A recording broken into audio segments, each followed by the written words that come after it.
ฮัลโหลสวัสดีทุกคนพบกับช่องนิดหน่อยสาวลาวคือเก่าเนาะมื้อนี้ก็จะพาทุกคนมานำข้าวปุ้นตอนค่ำๆเนาะรู้สึกว่าแบบเห็นข้าวปุ้นแล้วก็เลยคิดเมนูบ่หยังบ่ออกเนาะก็เลยลองเฮ็ดยำข้าวปุ้นเบิ่งเนาะเห็นแต่เขาเจ้าเฮ็ดนะส่วนหลายแม่นไทยใต้เนาะมักเฮ็ดยำข้าวปุ้นนี่นะจักแม่นบ่แม่นเนาะก่อนอื่นเฮาก็ใส่มะเขือแล้วก็แป้งนัวเนาะแป้งนัวนี่ใส่หลายๆเด้อเพราะว่าหมักนัวเนาะ แล้วก็ใส่น้ำตาลนะทุกคน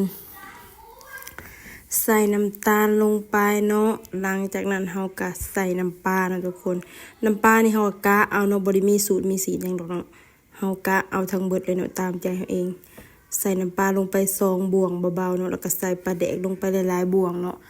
ปลาแดกของเฮานี่ก็เป็นปลาแดกต้มสุกแล้วเนาะใส่ลงไปหลายๆรสใส่ลงไปประมาณนี้แหละทุกคนแล้วก็โคเลทุกอย่างให้มันเข้ากันเนาะให้แป้งนัวมันเปื่อยๆนิดนึงเนาะเฮาก็โคเลไปเลยนะทุกคน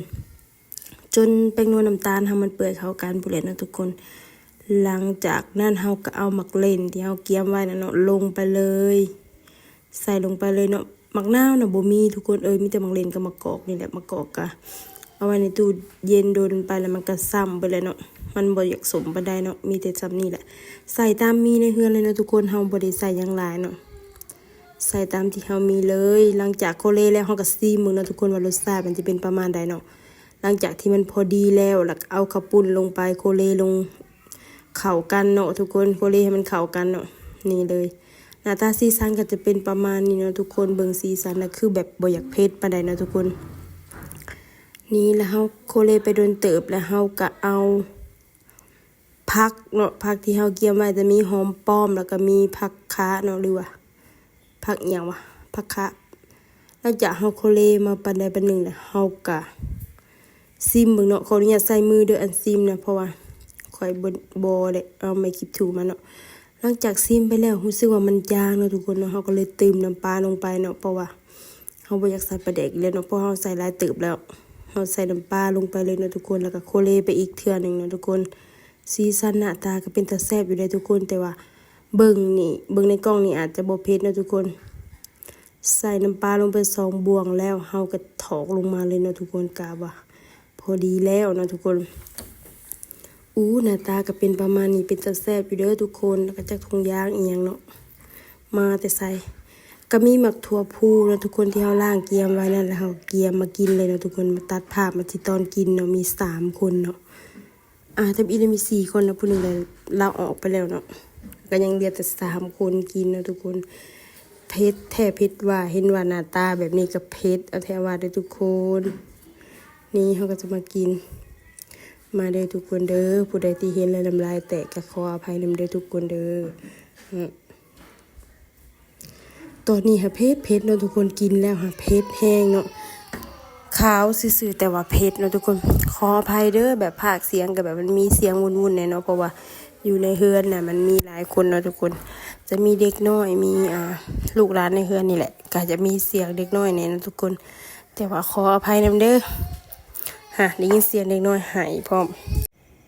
ก็จะมีเสียงดังสารพัดเลยเนาะทุกคนเพราะว่าเฮือนคนมันอยู่หลายคนเนาะทุกคนขออภัยนำเด้ออดทนฟังนำกันแล้วข่อยก็อดใจบ่ไหวเนาะข่อยเผ็ดแฮงในตอนนี้ค่ะ ข่อยก็ย่างไปบีบน้ำกินเลยทุกคนเพราะมันเผ็ดพูดนางหนูสู้2นิ้วแล้วก็ยกโป้นะนางหนูนะนางหนูเป็นคนที่แบบกินตำกินหยังเผ็ดแฮงนางก็แบบทนเด้อทุกคนแบบกินเผ็ดได้เนาะนางหนูนะเป็นคนแบบว่าทนในการกินแบบตำกินหยังที่เผ็ดเห็นนะทุกส่วนข่อยกำลังดาก็คือออกไปแล้วเนาะส่วนเท่าตี้ก็คือออกไปก่อนหมู่เลยเนาะทุกคนแล้วข่อยก็ไปหากิน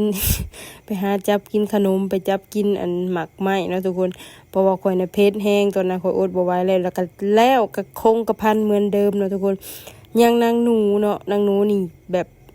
หมักแห้งเนาะประเภทตามประเภทอย่างนี้เพิ่นสิออกน้ำล้างหมู่เพราะว่าเพิ่นน่ะหมักแห้งแล้วก็เพิ่นทนเผ็ดได้เนาะแต่ว่าซุมข่อยน่ะทนเผ็ดบ่ได้ก็เลยปิวไปก่อนนะทุกคนนางหนูก็คือแบบบ่จักเซ็ดขี้มูกน้ำตาเนาะทุกคน เพราะว่าเราเผ็ดแต่ว่าเราก็แบบสู้หั้นนะทุกคน นางหนูเราเป็นคนที่แบบว่าเผ็ดสำหรับเราก็สู้เนาะคันประเภทตามประเภทอย่างนี้เราทนแฮงเนาะคือซุมข่อยน่ะคันเผ็ดแล้วไปไผไปมันเลยเนาะเพราะว่าอดบ่ได้คือลาวเนาะแต่ว่าลาวนะเผ็ดสำหรับเราก็อดกิน แล้วก็ออกน้ำลังหมู่คอยเบิ่งซีหน้าเราแบบน้ำตากันจนอยากไหลนะทุกคน แบบว่าเราเผ็ดแฮง แล้วเราก็กินไปแบบซิวๆนะทุกคนนางหนูนะยอมรับเราเลยเด้อเฮ็ดหยังเราก็แบบตั้งใจกินแบบกินอีหลีอีหลอนะทุกคนอ่าบัดนี้เผ็ดแฮงเริ่มเผ็ดเข้าหนาเราก็แดงเข้าแดงเข้าเนาะป้าให้เรากินผู้เดียวไผก็ออกบ่เลยทุกคนเขายอมันเผ็ดเห็นสีขาวๆนั่นน่ะโอ้ยเผ็ดแท้เผ็ดว่าทุกคนหมักเผ็ดอันซื้อมาแต่ตลาดหมักเผ็ดพงหั้นนะทุกคนเผ็ดจนว่าปากตาเขียวไปหาน้ำหาในบัดนางหนูเพิ่นนั่งกินผู้เดียวทั้งขี้มูกน้ำลายบ่ได้สนใจเนาะทุกคนผู้ยังหยกโปะใส่อยู่เนาะทุกคน ยังบ่ยอมเศร้าเด้อยังแซ่บอยู่นางว่าคันบ่เบิดจานนี่หันนางบ่ได้เศร้าเลยเด้อทุกคนนางเป็นคนแบบว่ามักกินตำกินแบบมาฮอดนี้ก็จะขอจบคลิปลงเพียงเท่านี้นะทุกคนอย่าลืมฝากกดไลค์กดแชร์กดติดตามเพื่อเป็นกำลังใจให้นิดเด้อบ๊ายบาย